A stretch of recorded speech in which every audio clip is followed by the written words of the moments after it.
அரசியல் மாற்றம் இருக்கிற சட்டங்களை காலத்துக்கு ஏத்த மாதிரி மாத்தணும். பாரதி சொல்றத கொஞ்சம் விளக்கமா சொல்லுங்க. நாங்களாம் ஸ்டூடண்ட்ஸ், இப்ப என்ன பண்ணணும்னு சொல்றீங்க?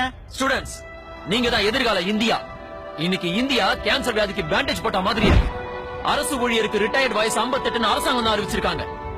58 வயசுக்கு மேல உடம்பு தளர்ந்து போயிடும், சுறுசுறுப்பு குறைஞ்சிரும், மூளையோட செயல்பாடு கம்மியாயிடும். ஆனா இந்த அமைச்சர்களுக்கு மட்டும் வயசு நிர்ணயமே கிடையாது.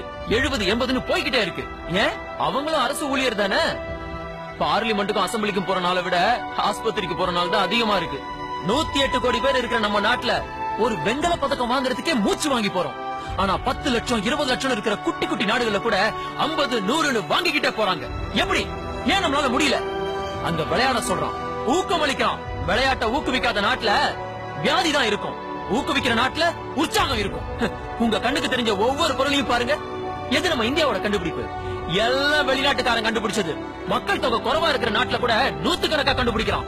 இங்க என்ன வசதி இருக்கு? போடுற திட்டம்லாம் நியூஸ் பேப்பர் வரைக்கும் தான். படிக்கிற பசங்களுக்கு நீங்க என்ன வசதிகள் பண்ணி கொடுத்திருக்கீங்க? இதுக்கெல்லாம் அரசியல்வாதிகள் மட்டும் தான் காரணமா? ஆமா, அரசியல்வாதிகளும் அரசியல் அமைப்புகளும் தான் காரணம். பார்லிமெண்ட்ல நடக்கிறதா பாக்குறமே. பள்ளிக்கூடத்து பசங்க கூட இப்படி அடிச்சுக்கிறது இல்ல. மக்களால தேர்ந்தெடுக்கப்பட்ட ஒரு எம்பி சபாநாயகர் முஞ்சில பேப்பர் விட்டு எறியறான், மைக்க தூக்கி அடிச்சுக்கிறானுங்க, பேப்பர் வெயிட் பறக்குது, இந்தியாவோட மானமும் பறக்குது. பார்லிமெண்ட்லயும் அசம்பிளிலயும் கண்ணிய குறைவா நடந்துகிட்டா அந்த ஸ்பாட்லயே டிஸ்மிஸ்னு சொல்லி பாருங்க. எவனாவது கத்துவானா? எலெக்ஷன் டயத்துல இலவசமா அத தரேன் இத தரேன்னு மக்களை ஏமாத்திரியே. உங்ககிட்ட யாரு இலவசமா கேட்டா? மக்களுக்கு கொடுக்க வேண்டியதை கொடுத்தா அவன் ஏன் உங்ககிட்ட கையேந்த போறான்? மக்களுக்கு என்னதான் கொடுக்கணும்னு சொல்றீங்க?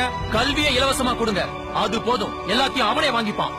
உடம்பு சரியில்லைன்னா மெடிசன் வாங்கவே பக்கு இல்லாதவன் எப்படி லட்ச லட்சமா பணம் கொடுத்து மெடிக்கல் சீட் வாங்குவான்? அறிவை வளர்த்துக்க கல்வியையும் ஆரோக்கியமா இருக்க மெடிசனையும் இலவசமா கொடுங்க, அது போதும்.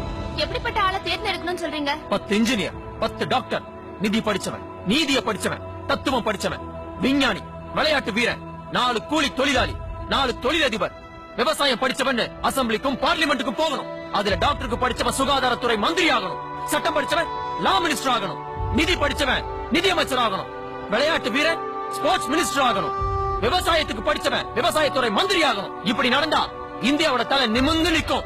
படிக்கிற இளைஞர்களுக்கு நம்பிக்கை வரும், அவன் வாழ்க்கை தரம் ராக்கெட் வேகத்துல உயரும். இளைஞர்களா பார்லிமெண்ட் குள்ள போனாதானே ஆரோக்கியமா யோசிப்பாங்க. வயசானவங்கள நான் தப்பா சொல்லல, உங்க ஆலோசனையும் அனுபவத்தையும் சொல்லுங்க. நீங்க 4 நாள்ல முடிக்கிற விஷயத்த அவன் 4 செகண்ட்ல முடிச்சிருவான். நீங்க சொன்னதெல்லாம் சரிதான். இதுக்கெல்லாம் கொலைதான் வழியா? மருந்து மாத்திரையில சரி பண்ண முடியலன்னா என்ன பண்றோம்? கத்தி வச்சு ஆபரேஷன் பண்றோம்ல. தண்ணி ஊத்தி போகாத கரைய ஆசிட் வாஷ் பண்றோம். அதத்தான் நானும் செஞ்சேன். நான் சொல்றது மக்களுக்கு